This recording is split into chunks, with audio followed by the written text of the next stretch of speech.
Het is deze week 81 jaar dat 20 gevangenen uit de gevangenissen van Ljouwert en Grains door de Duitse bezetter fusilleerd waren onder de Woudweg in Dokkum. De executie vond plaats op 22 januari 1944 en jetta een van de meest ingrijpende voorvallen in de regio in de Tweede Wereldoorlog. Ook dit hier was er stilstaan tijdens een betinking.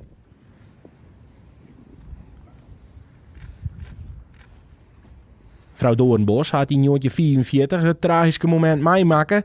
Een moment wat zij niet vergeten zal. Nou ja, dat was natuurlijk een verschrikkelijke tijd. Er lag allemaal sneeuw. En daar lagen die 20 lijken die lagen naast elkaar in de sneeuw. Als een zwarte streep. Ja, dat was niet... konden wij vanuit ons huis... wij woonden bij de fabriek van Oberman... En vanuit het huis kon je die zwarte streep zien liggen.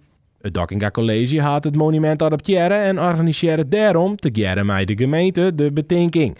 Liz, leerlingen van het Dokkinga College, mochten een gedicht voordragen.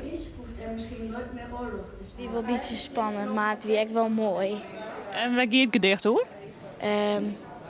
Hoe de geschiedenis en wat er eigenlijk al eerst gebeurd en zo. Ik vind het heel mooi dat die school, dat het monument geadopteerd heeft.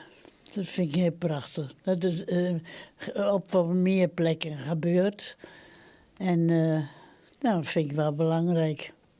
Doornbos vindt het bijzonder en goed dat schoolbaan belutsen worden bij de betinking. Omdat ik dan zie dat er toch nog aandacht aan besteed wordt. En niet vergeten wordt.